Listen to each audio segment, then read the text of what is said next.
Bismillahirrahmanirrahim. Teman-teman sekalian yang dimuliakan oleh Allah, kembali kita akan membaca buku yang berjudul Bid'ah dan Khurafat di Indonesia yang ditulis oleh Abu Umar Abdillah, penerbit Wafa Press. Pada kesempatan kali ini, bab yang akan saya baca yakni dengan subjudul Primbon, Feng Shui, dan Mujarobat.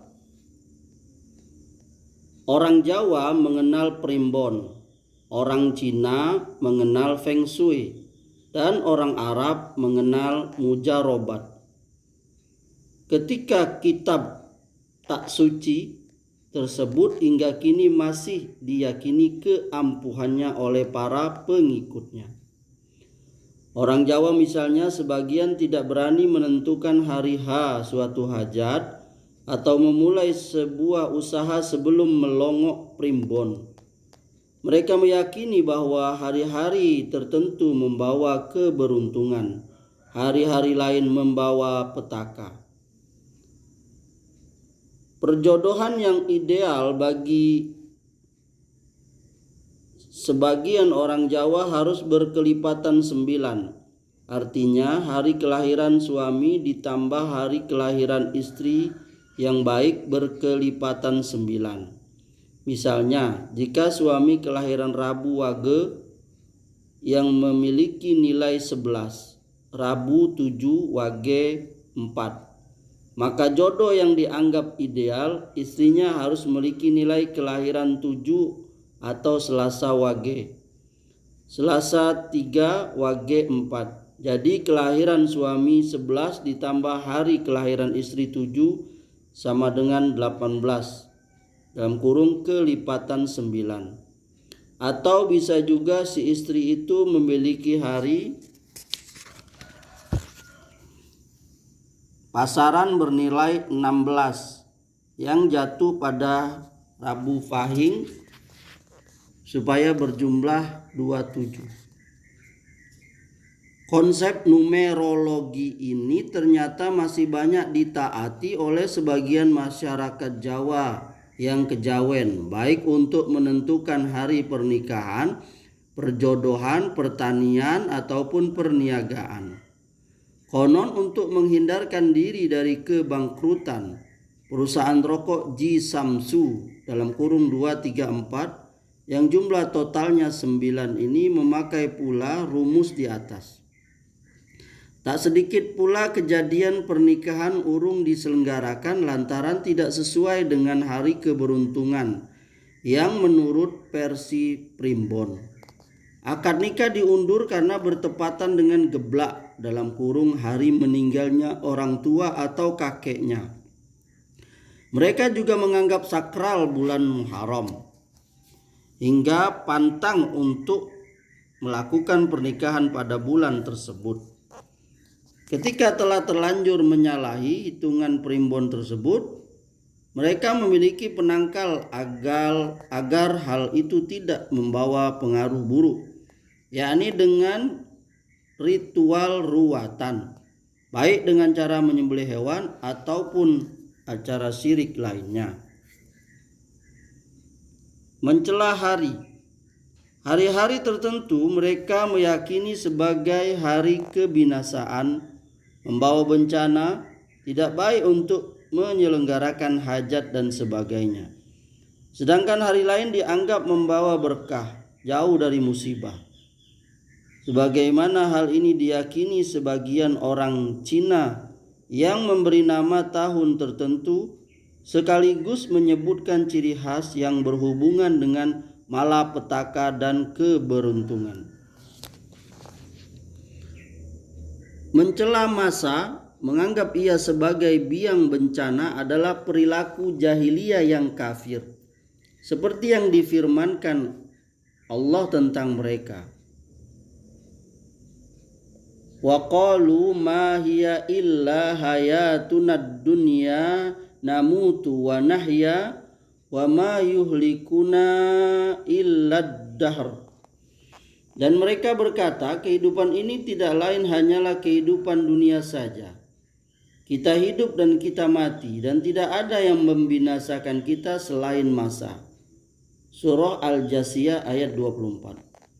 Dalam hadis yang sahih dari Abu Hurairah dan Rasulullah sallallahu alaihi wasallam bersabda, "Qala Allahu azza wa jalla yu'zini ibnu adama yasubbud dahr wa ana ad-dahru uqallabul laila wan nahara." Allah berfirman, anak Adam telah menyakiti aku. Dia mencela masa, padahal akulah pemilik masa. Akulah yang menjadikan malam dan siang silih berganti. Hadis riwayat Muslim. Allah lah yang mengatur pergantian hari. Menganggap jahat suatu hari berarti menganggap jahat yang mengaturnya, yakni Allah. Hal ini juga masuk dalam kategori kesyirikan, karena Allah tidak menjadikan hari-hari tertentu sebagai sebab munculnya suatu bencana. Adapun hari-hari yang mulia dan memiliki keutamaan khusus, kita hanya boleh meyakini apa yang telah ada keterangan dari Allah dan Rasul-Nya tentang keutamaan hari-hari tersebut. Itu pun harus diiringi dengan bersikap sesuai tuntunan Nabi dalam memuliakannya, bukan dengan mengada-adakan ritual tertentu dengan dalih memuliakan hari yang dimuliakan Allah dan Rasul-Nya, seperti yang dilakukan oleh orang-orang bodoh.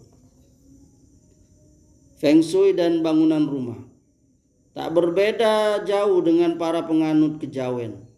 Sekarang kalangan modernis pun mulai melirik primbon Cina Feng Shui sebelum membangun rumah. Dari penentuan arah, letak pintu dan jendela, hingga peletakan perabot-perabot rumah tangga. Bukan hanya dilihat dari sisi kepatutan dan keindahan, namun konon diyakini dapat mendatangkan bahagia maupun mara bahaya. Para penganutnya menyandarkan keselamatan diri mereka kepada tata letak rumah dan posisinya. Hal ini jelas bertentangan dengan watak orang-orang mukmin yang bertawakal kepada Allah, dan bahkan sama persis dengan perilaku musyrikin yang menyandarkan diri kepada selain Allah dalam mendatangkan manfaat dan mudarat. Apalagi secara ilmiah atau hukum sebab akibat, tak ada keterkaitan antara posisi almari dengan banjirnya rezeki dan sebagainya. Jimat dalam kitab Mujarobat. Pesona kitab yang ketiga ini lebih menggiurkan banyak orang, utamanya kaum muslimin, meski terkadang dipakai pula oleh dukun non-muslim. Pernah seorang dukun Dayak yang Nasrani mengobati pasiennya yang kesurupan dengan rajah atau jimat yang bertuliskan huruf Arab yang ternyata didapat dari kitab Mujarobat. Cara yang mudah dapat dipelajari secara autodidak. Berikut dengan segala kehebatan dan keampuhan yang dijanjikan terbukti mampu menyedot minat banyak orang untuk menjajalnya. Apalagi dengan warna-warna Arab yang seakan identik dengan Islam, ilmu putih, dan tak ada unsur jahatnya. Diambil dari kitab inilah rajah atau jimat yang biasa ditempel di atas pintu untuk menghindarkan bala, atau ditulis dalam kertas lalu dilarutkan dalam air kemudian diminum, atau ditulis dalam sabuk atau jimat lain sebagai pencegah musibah. Jimat dalam pandangan Islam. Film-film laga dan mistik di TV masih kental dengan ilustrasi benda-benda bertuah, senjata ampuh maupun jimat keramat. Terkadang berupa batu aki, gelang tangan, kalung, keris, dan bahkan biji tasbih. Tontonan seperti itu memang mampu memanjakan khayalan pemirsa, sekaligus efektif untuk menggerogoti akidah dan melestarikan budaya syirik. Suatu ketika Nabi melihat di lengan seseorang terdapat gelang dari kuningan. Lalu Nabi bersabda, celaka. Apa ini? Orang itu menjawab, jimat penguat. Beliau bersabda, sesungguhnya benda itu tidak menambah melainkan kelemahanmu. Tanggalkanlah ia, karena jika kamu mati,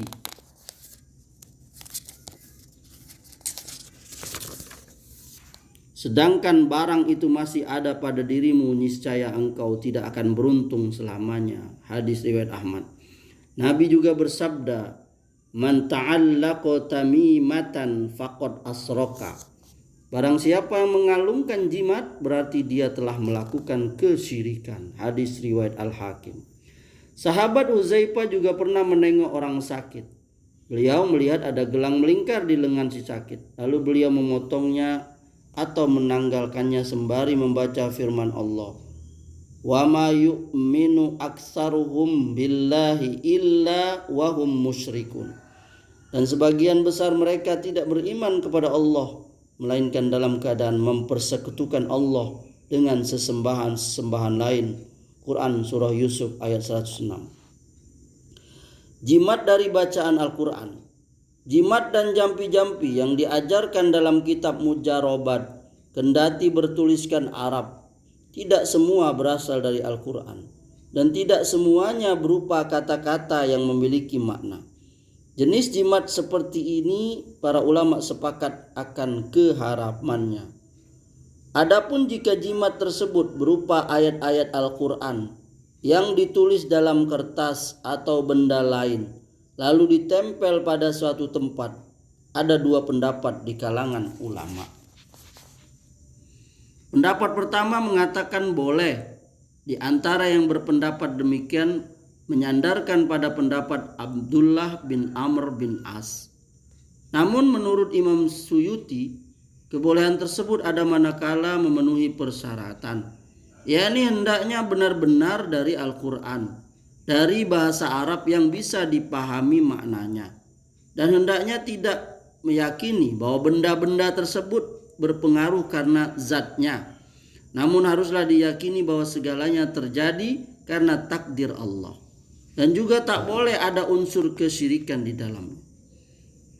Pendapat kedua mengatakan haram. Pendapat ini diambil oleh Ibnu Mas'ud, Ibnu Abbas, Huzaifah, dan yang lain. Inilah pendapat yang benar menurut jumhur ulama salaf dan kholaf, termasuk Syekh Abdullah bin Abdul Aziz bin Bas, berdasarkan 3 alasan. Pertama, hal itu masuk ke umuman hadis Nabi tentang jimat yang diharamkan. Kedua, sebagai tindakan sadduz zari'ah atau antisipasi dari yang haram, karena nantinya akan terjadi mukhtalat atau kesamaran dan kekaburan di kalangan awam tentang pembatas antara yang syirik dan yang dibolehkan. Seperti yang kita lihat, mereka hanya melihat tulisan Arabnya saja tanpa mengetahui maknanya, dan bahkan tidak tahu apakah tulisan tersebut bermakna atau bukan. Terkadang ada juga yang menjadikan jimat tersebut untuk memeragakan permainan sulap dan semacamnya, yang hal ini jelas merupakan bentuk pelecehan terhadap ayat-ayat Allah.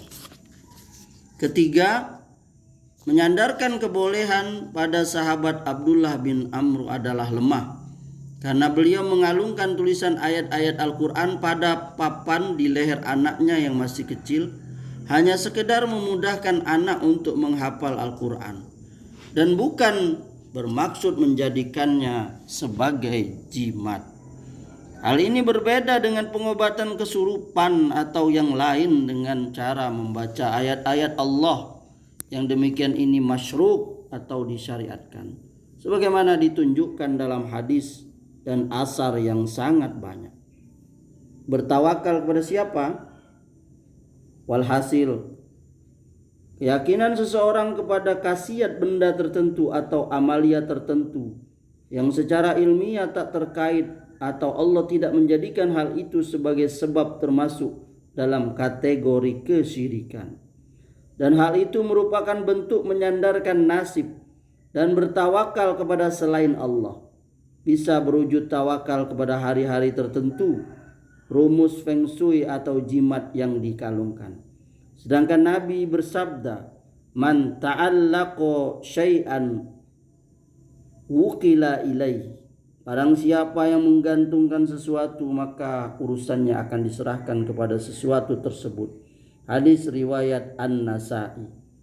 Allah tidak lagi melindungi mereka lagi, tidak akan menjamin keselamatan, rezeki dan keberuntungan di dunia dan akhirat. Urusannya diserahkan kepada sesuatu tersebut. Padahal ia tidaklah dapat mendatangkan manfaat dan tidak pula dapat mencegah dari datangnya bencana. Sedangkan bagi orang yang bertawakal kepada Allah, dia menjanjikan dengan iman, dengan firman-Nya, "Wa may yatawakkal 'alallahi fahuwa hasbuh." Barang siapa yang bertawakal kepada Allah, maka dia akan mencukupinya. Quran surah At-Tolak ayat 3. Wallahul musta'an. Semoga bermanfaat.